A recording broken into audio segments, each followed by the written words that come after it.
Welcome to Talking Heads, where we break down the world of generative AI without the tech jargon or the intimidation. I'm Alex Scott, your AI-generated co-host, here to show you how AI can be easy, fun, and useful for your everyday life. And I'm Avery Monroe, your digital co-host, here to guide you through everything from writing with ChatGPT to creating digital art with Midjourney. We're making AI simple for Gen Xers, boomers, and anyone who's curious but maybe a little skeptical. We've got step-by-step tutorials, myth-busting segments, and tons of practical tips to help you harness the power of AI. No tech skills needed. So whether you're looking to streamline your business, unleash your creativity, or just learn something new, you're in the right place. Let's do a deep dive and explore the future together. Right here on Talking Heads. Welcome back, everyone, to Talking Heads. Yes, welcome back, and hello to everyone tuning into this episode. So, Avery, one thing that I would like to point out is that we are changing our podcast show into a Vodcast. Yes, this basically means that we can share a combination of both audio and visual content with our listeners. Absolutely. I look forward to more enhanced learning, skill development, and building a community. I agree. So, Alex, I have a question. Which do you like more, ChatGPT or Google? Well, I guess it all depends on the information I am searching for. Google is the OG of search engines, but there are so many generative AI search engine tools and chatbots popping up, like Google Gemini, Bing, and Perplexity. Right. But at the moment, I'm really loving my interactions with ChatGPT. It is the first AI chatbot that can understand and generate human-like conversations. It is setting the precedence on how we interact with the internet. It's like having a brainstorming buddy and personal assistant for my business, a content creator for my social media, and even a personal chef in the kitchen. Yes, I have to agree that ChatGPT is pretty amazing. That's why in this deep dive, we are listening in to find out if ChatGPT is taking over the internet and if Google is going away forever. Okay, well, let's listen in and find out. Can you imagine like opening up your phone and Google is just not there? It just kind of blows my mind, honestly, with how much ChatGPT is blown up. It feels like every day there's a new article about how it's going to like take over the world. Yeah. I mean, it does feel kind of spooky how it can answer your questions like you're talking to a real person. Yeah. So in this deep dive, we're going to cut through all the hype and really break down the differences between these two, ChatGPT and the OG itself, Google. Yeah, I mean, you're right. It's not just hype. This really does feel like a fundamental shift in how we interact with information. Like, are we all going to be talking to our phones and computers now instead of typing? And yeah, I mean, it's smart to focus on the differences between ChatGPT and Google, because they both have their strengths and weaknesses for sure. ChatGPT is a crazy powerful tool, but it definitely has limitations, especially when you compare it to Google. Understanding those limitations is key, I think, in this new age of AI. So let's jump right in then. Can ChatGPT actually replace Google? Some of the articles we read for this deep dive seem to think it's a possibility. I mean, it does feel like ChatGPT is this like brilliant personal assistant in your pocket. But then Google's like that massive library we all grew up with. I mean, I basically lived in the library in college.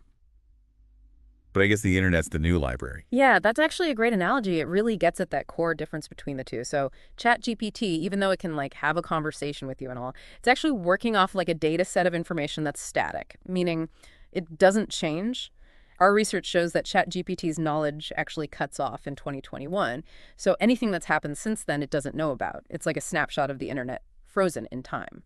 Google, on the other hand, crawls the web constantly, like billions of web pages it looks at and indexes, and it's updating all the time. Okay, so that makes sense. So like if I ask it what's the Dow Jones today, Google's going to win that one, right? Because it's live updating all the time. Exactly. Google will give you real-time data, whereas ChatGPT is stuck back in 2021. So yeah, for anything that changes rapidly, like financial markets or news or really anything, that's where Google really shines and ChatGPT falls short. Okay, so for up-to-the-minute stuff, stick with Google for now. But what about those crazy detailed answers ChatGPT gives? Sometimes it feels like it knows everything. Mm-hmm. So how accurate is it really? Like how does its accuracy stack up against Google's search results? That's a great question. And this is where understanding how each one works is super important. So Google uses these really complex algorithms to figure out how trustworthy and accurate websites are. They look at how many other sites link back to it, what the actual content on the page is, how many people are clicking on it and engaging with it. It's wild. Basically, a ton of different signals to decide what's a good source and what's not, and what should be at the top of the search results. So, for example, let's say you're searching for information about like a health condition. You want to make sure you're getting that info from a trustworthy source, right? Not just some random blog. For sure. I mean, I think you've all had that moment where you're like, oh, this website looks kind of sketchy. It's good to know Google has those safeguards in place. Yeah. So what about ChatGPT? How does it decide what to include in its answers? Is it just like throwing darts at a board? That's where things get a bit interesting. So ChatGPT can be scarily accurate sometimes, but it also has this weird tendency to make things up. They call it hallucinating. Basically, ChatGPT will just invent stuff that sounds totally believable, especially if you ask it a question that's kind of out there, really specific. Hold on. Hallucinating. Yeah. So it's like tripping out, but with information. Pretty much. For example, someone asked ChatGPT about a Mozart song called The Fast and the Furious Tokyo Drift, like as a joke. And ChatGPT gave back this whole detailed description of this made-up Mozart piece. Like it sounded totally real. Wow, so it just invented a Mozart song based on a movie franchise. That's kind of creepy, honestly. It is kind of creepy. And it gets even weirder when you start thinking about more serious topics. Like ChatGPT has been known to talk about the market cap of cryptocurrencies that literally don't exist. And that's a big problem. Yeah, I can see where that would be a problem. Because with ChatGPT, you can't always tell where it's getting its information from.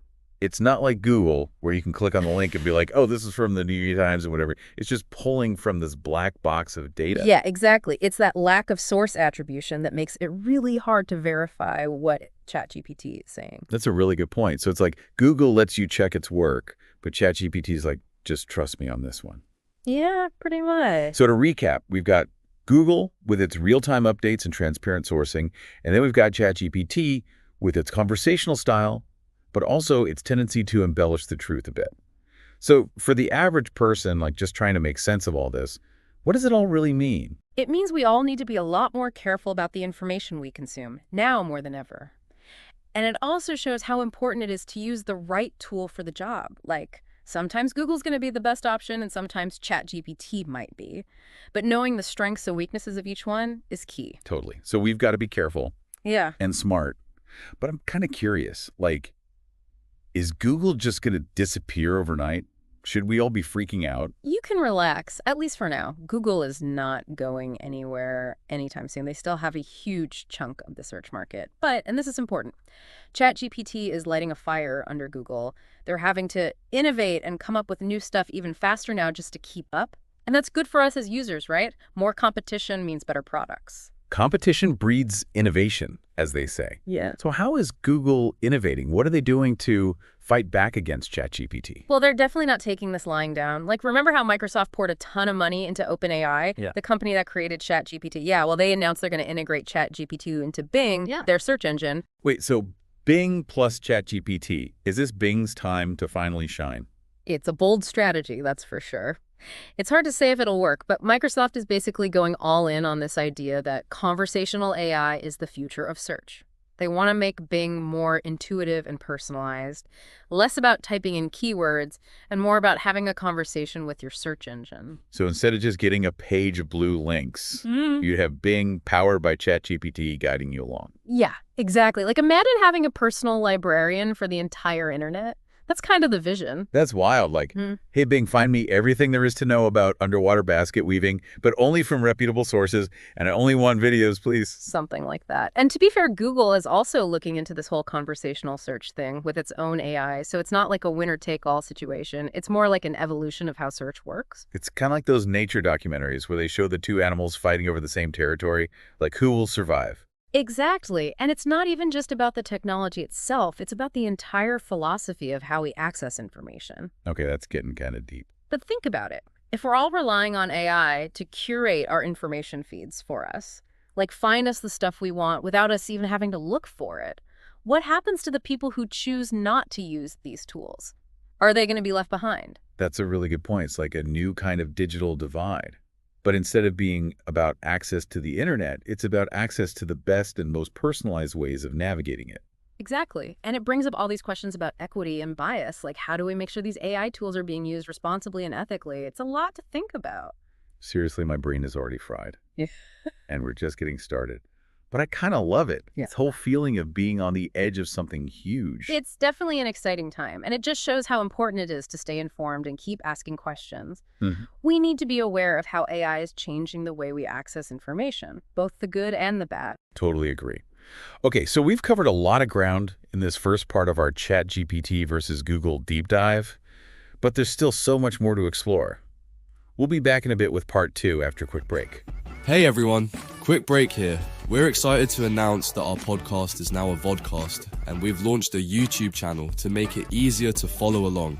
Now, you can see us dive into popular generative AI tools that can boost your business, career, and personal life. And if you're listening on Spotify, be sure to sign up with your email to catch all our episodes there too. Alright, let's get back to the deep dive. It's like we're moving from a world where we have to find the information to a world where the information finds us, which sounds great in theory, but it also comes with a whole new set of challenges. Yeah, it's like that old saying, be careful what you wish for, because you just might get it. Exactly. So we've talked about how Google and ChatGPT both have their strengths and weaknesses, but I'm really curious about the long-term implications here. Like, is Google really going to disappear? Should I be switching to Bing? I don't think you need to panic just yet. Google's been around for a long time, and they've seen off a lot of competitors. Yeah, they're like the giant squid of the internet. Pretty much. But ChatGPT is definitely pushing them to innovate in new ways, which is ultimately a good thing for users. So what kind of innovations are we talking about? Well, one big one is this whole idea of conversational search, Okay. which is something we touched on earlier. Yeah, like instead of just typing in keywords, you can actually have a conversation with your search engine. Right.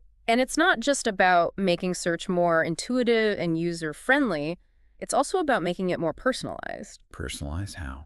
So imagine a search engine that actually knows your interests and preferences and can use that information to tailor the results it shows you. Okay, that's kind of scary. It is a little bit Big Brother-ish. But also kind of cool. Yeah, it's a double-edged sword for sure. So how does this all actually work? Well, a lot of it comes down to AI, and specifically machine learning. Which is basically teaching computers to learn from data without being explicitly programmed, right? Exactly. So the more data you feed in AI, the smarter it gets. Right. And Google and Microsoft both have access to massive amounts of data. Like all our search history and everything. Pretty much everything. So they can use that data Yeah. to train their AI to be more accurate and personalized. And that's where things start to get really interesting. Because if AI gets good enough at predicting what we want, do we even need to search anymore? Whoa. Think about it. What if your phone could just tell you what you need to know before you even ask? That's both amazing and terrifying, It is. but also kind of like magic. Right. And that's what makes this whole AI thing so fascinating. It has the potential to completely change the way we live and interact with the world. It's like we're living in a science fiction novel, I know, right? but it's actually happening. It is. This is really making me think. Good. That's the point. So where do we go from here? Well, I think the most important thing is to stay informed and to be aware of both the potential benefits and risks of AI. Because with great power comes great responsibility, Oh, right? exactly. It's definitely a lot to wrap your head around. It really is. So as we kind of bring this deep dive to a close, what are the key takeaways here? Like, what should our listeners be thinking about? Well, I think the biggest takeaway is that we're entering a new era of information. One where we're not actively searching for things as much as we used to. Instead, the information is coming to us, filtered and curated by AI algorithms. So instead of like going to the library and browsing the shelves, Right. the library is just like sending us a book in the mail every week. And it's based on what it thinks we want to read, Exactly. which I guess could be good or bad. It could be both.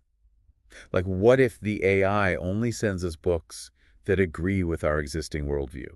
Or what if it starts filtering out information that it thinks we don't need to know? Those are really important questions. And it gets at the heart of why critical thinking is more important now than ever before. So we can't just blindly trust the AI. We have to be skeptical Yeah. and question everything. Exactly. We need to be aware of the potential biases of these algorithms, and we need to make sure we're getting our information from a variety of sources. So it's not enough to just be passive consumers of information anymore. Right. We have to be active participants. Absolutely. And we have to be willing to challenge our own assumptions. I think that's a great place to leave it. Yeah, this has been a really thought-provoking conversation. Huge thank you to our expert for joining us today. It was my pleasure. And to our listeners, thanks for tuning in. We'll see you next time for another deep dive. Have a great day. Goodbye. Hey, before we go, if no one else tells you today, You are a great human. Oh, and one more thing. This is the legal language, the stuff we should probably read to you. This podcast is presented solely for educational and entertainment purposes. If it's not evitable, we are not human, and we have no intention to deceive or act as any human, dead or alive. Also, this podcast is not intended to be professional advice, and some links or products shared on this podcast may result in this channel receiving a small commission.